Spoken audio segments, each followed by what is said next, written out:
ಸಭ್ಯ ಜೆಂಟಲ್ಮ್ಯಾನ್ ರಾಜಕಾರಣಿ ಅಂತಾನೆ ಎಸ್ ಎಂ ಕೃಷ್ಣ ಅವರು ಹೆಸರುವಾಸಿಯಾಗಿದ್ರು. ಮಿತಭಾಷಿ, ಯಾರ ವಿರುದ್ಧ ಕೂಡ ಹಗುರವಾಗಿ ಮಾತಾಡ್ತಾನೆ ಇರಲಿಲ್ಲ. ಟೀಕೆ ಟಿಪ್ಪಣಿಗಳಿಂದ ಎಸ್ ಎಂ ಕೃಷ್ಣ ಅವರು ಸದಾ ದೂರ ಇರ್ತಾ ಇದ್ರು. ಇಂದೂ ಕೂಡ ವಿವಾದಕ್ಕೆ ಅಂದರೆ ಹಿಂದೇನೂ ಅಲ್ಲ, ಎಂದೂ ವಿವಾದದ ದೃಷ್ಟಿಯಲ್ಲಿ ಎಸ್ ಎಂ ಕೃಷ್ಣ ಅವ್ರನ್ನ ನೋಡೋದಕ್ಕೆ ಆಗ್ತಿರಲಿಲ್ಲ. ಬಿಕಾಸ್ ಅವರು ಪದಪ್ರಯೋಗ ಆಗಿರ್ತಾ ಇತ್ತು. ಸಂಭಾವಿತ ರಾಜಕಾರಣಿ, ಮತ್ತು ಕೆಲವ್ರನ್ನೆಲ್ಲ ನಾವು ವೈಟ್ ಕಾಲರ್ಡ್ ಪೊಲಿಟಿಷಿಯನ್ ಅಂತ ಕರಿತೀವಿ. ಸೊ ಆ ರೀತಿ ಎಸ್ ಎಂ ಕೃಷ್ಣ ಅವರು ಕಾಣಿಸ್ತಾ ಇದ್ರು. ಮತ್ತು ರಾಜಕಾರಣಕ್ಕೆ ಒಂದು ಸ್ಟಾರ್ ವ್ಯಾಲ್ಯೂ, ನಾನು ರಾಜಕಾರಣಿ ಆಗಬೇಕು ಅಂತ ತುಂಬ ಜನ ಬಂದವರು ಇವರ ಕಾರಣದಿಂದಲೇ. ನಿಮ್ಗೊಂದು ಕ್ಲಾಸಿಕ್ ಎಕ್ಸಾಂಪಲ್ ಕೊಟ್ಬಿಡ್ತೀನಿ. ಅಂಬರೀಷ್ ಅವರು ಈ ಹಿಂದೆ ಹೇಳಿದರು, ಯಾಕೆ ಕಾಂಗ್ರೆಸ್ ಪಕ್ಷವನ್ನೇ ಆಯ್ಕೆ ಮಾಡ್ಕೊಂಡ್ರಿ ನೀವು ಅಂತ. ಆಗ ಅವ್ರು ಹೇಳಿದರು, ನಾನು ಎಸ್ ಎಂ ಕೃಷ್ಣಗೋಸ್ಕರ ಬಂದಿದ್ದೆ ಅಂತ. ಇನ್ಫ್ಯಾಕ್ಟ್ ಸುಮಲತಾ ಅವರು ಕೂಡ ತೀರಾ ಇತ್ತೀಚೆಗೆ ಅವರು ಎಲ್ರಿಗೂ ಇಂಟರ್ವ್ಯೂ ಕೊಟ್ಟಾಗ ಅದನ್ನು ಹೇಳ್ತಾ ಇದ್ರು. ಸೊ ಇವ್ರ ರಾಜಕಾರಣ ಹಂಗಿತ್ತು, ಅಷ್ಟು ತೂಕವನ್ನು ತಂದಿದ್ರು. ತೂಕದ ವ್ಯಕ್ತಿತ್ವ ಅನ್ನೋದಕ್ಕೆ ನಿಜ ಅರ್ಥ ಅನ್ನೋ ರೀತಿ ಬದುಕಿ ಬಾಳಿದವರು ಎಸ್ ಎಂ ಕೃಷ್ಣ ಅವರು.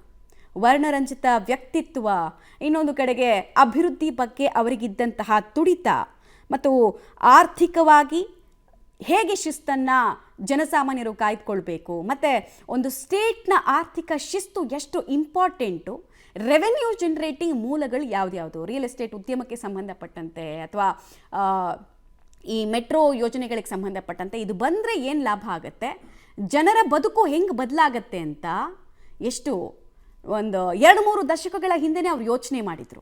ಈ ಕಾರಣಕ್ಕೋಸ್ಕರ ಮತ್ತೆ ಕೇಂದ್ರದಲ್ಲಿ ಯಾರೇ ಇರಲಿ, ಏನೇ ಇರಲಿ, ರಾಜ್ಯಕ್ಕೆ ಏನಾಗಬೇಕೋ ಅದನ್ನು ಗಳಿಸಿಕೊಂಡು ಬರ್ತಾ ಇದ್ದಂತಹ ಚತುರ ರಾಜಕಾರಣಿ ಆಗಿದ್ದರು ಎಸ್ ಎಂ ಕೃಷ್ಣ ಅವರು. ವಿಷನ್ ಅಂದರೆ ಒಬ್ಬ ರಾಜಕಾರಣಿಗೆ ವಿಷನ್ ಅನ್ನೋದು ತುಂಬ ಇಂಪಾರ್ಟೆಂಟು. ಸಾಮಾನ್ಯವಾಗಿ ರಾಜಕಾರಣಿಗಳು ಹೆಂಗೆ ಥಿಂಕ್ ಮಾಡ್ತಾರೆ, ಒಂದು 6 ತಿಂಗಳಲ್ಲಿ, ಕೆಲ ರಾಜಕಾರಣಿಗಳು 6 ತಿಂಗಳಿಗೆ, ಮುಂದಿನ 6 ತಿಂಗಳಿಗೆ ಏನು ಬೇಕಾಗತ್ತೆ, 1 ವರ್ಷಕ್ಕೆ ಏನು ಬೇಕಾಗತ್ತೆ ಅಂತ. ಬಟ್ ಕೆಲ ರಾಜಕಾರಣಿಗಳು ಯಾರು ಉತ್ತಮ ಪಾರ್ಲಿಮೆಂಟೇರಿಯನ್ ಆಗಿರ್ತಾರಲ್ಲ, ಅವರು ಈ ರಾಜ್ಯಕ್ಕೆ ಅಟ್ಲೀಸ್ಟ್ ಮುಂದಿನ ಪೀಳಿಗೆ ಅಥವಾ ಒಂದು 4-5 ದಶಕಗಳಿಗೆ ಏನು ಅಭಿವೃದ್ಧಿ ಬೇಕು ಅನ್ನೋದನ್ನ ಕನಸು ಕಾಣ್ತಾ ಇದ್ರು. ಆ ಕನಸನ್ನು ನನಸು ಮಾಡಿಕೊಳ್ಳುವಂತಹ ಛಾತಿ ಕೆಲವು ರಾಜಕಾರಣಿಗಳಲ್ಲಿತ್ತು. ಎಸ್ ಎಂ ಕೃಷ್ಣ ಅವರು ಅಂಥ ರಾಜಕಾರಣಿಗಳ ಪೈಕಿ ಪಳೆಯುಳಿಕೆ ಅಂತ ಹೇಳ್ಬೋದು. ಬಟ್ ಇವತ್ತು ನಾವು ಅವರನ್ನು ಕಳ್ಕೊಂಡಿದ್ದೀವಿ. ಬಟ್ ಅವ್ರ ಬಗ್ಗೆ ಇಷ್ಟೊಂದು ವಿಚಾರಗಳನ್ನು ನಾವು ಯಾಕೆ ಹೇಳ್ತಾ ಇದ್ದೀವಿ ಅಂತ ಹೇಳಿದ್ರೆ, ಇಂದಿನ ರಾಜಕಾರಣಿಗಳು ಅವರನ್ನು ನೋಡಿ ಕಲಿಯೋದು ಅಗಾಧ.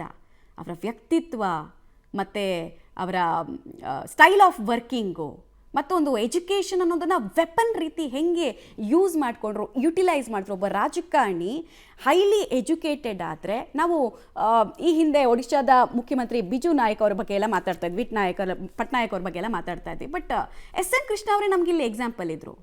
ಒಬ್ಬ ರಾಜಕಾರಣಿ ಎಲ್ಲ ವರ್ಗದಲ್ಲೂ ಕೂಡ ಆತ ಆಡಳಿತವಾಗಿ ಮಾಗ್ತಾನೆ, ಆತನ ಎಜುಕೇಷನ್ ಬ್ಯಾಕ್ಗ್ರೌಂಡ್ ಇದ್ದರೆ ಅನ್ನೋದನ್ನು ತೋರಿಸಿಕೊಟ್ಟಿದ್ದು ಕೂಡ ಇದೇ ಎಸ್ ಎಂ ಕೃಷ್ಣ ಅವರು. ಸೊ ಎಲ್ಲ ವಿಚಾರಕ್ಕೆ ನಮಗೆ ಅಂತ ಅಲ್ಲ, ಪ್ರತಿ ನಾಗರಿಕನಿಗೂ ಕೂಡ ರಾಜ್ಯದಲ್ಲಿ ಇವತ್ತು ಎಲ್ಲರ ಆರ್ಥಿಕ ವ್ಯವಸ್ಥೆಗಳು ಸುಧಾರಣೆ ಆಗಿದೆ ಅಂದರೆ directly indirectly S M Krishna ಅವರ ಕಾಂಟ್ರಿಬ್ಯೂಷನ್ ಯಾವುದೋ ಒಂದರಲ್ಲಿದೆ. ನಾವು ಮೆಟ್ರೋ ಯೂಸ್ ಮಾಡ್ತಾ ಇದ್ರೆ ಅದನ್ನು ರಾಜ್ಯಕ್ಕೆ ಅನುಷ್ಠಾನ ಮಾಡಬೇಕು ಅಂತ ಹೇಳಿ ಸತತ ಪ್ರಯತ್ನವನ್ನು ಮಾಡಿದ್ದು ಯಾರು ಕೇಳಿದ್ರೆ ಎಸ್ ಎಂ ಕೃಷ್ಣ ಅವರು. ಬ್ರ್ಯಾಂಡ್ ಬೆಂಗಳೂರಿನ ಬಗ್ಗೆ ಇವತ್ತು ನಾವು ಎಲ್ಲ ಮಾತಾಡ್ತೀವಿ. ಬಟ್ ಬ್ರ್ಯಾಂಡ್ ಬೆಂಗಳೂರಿಗೆ 3-4 ದಶಕಗಳ ಹಿಂದೆನೇ ಒತ್ತು ಕೊಟ್ಟವರು, ಅಭಿವೃದ್ಧಿಗೆ ಹೆಚ್ಚು ಒತ್ತು ಕೊಟ್ಟವರು ಇದೇ ಎಸ್ ಎಂ ಕೃಷ್ಣ ಅವರು.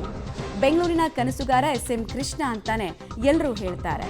ಯಾಕಂದರೆ ಬೆಂಗಳೂರಿನಲ್ಲಿ ಈ ಅಭಿವೃದ್ಧಿಗಳಾಗಬೇಕು. ಫಾರ್ ಎಕ್ಸಾಂಪಲ್ ಅಂಡರ್ ಪಾಸ್ಗಳಿರ್ಬೋದು, ಅಥವಾ ಫ್ಲೈಓವರ್ಗಳಿರ್ಬೋದು, ಮೆಟ್ರೋ ಯೋಜನೆ, ITBT,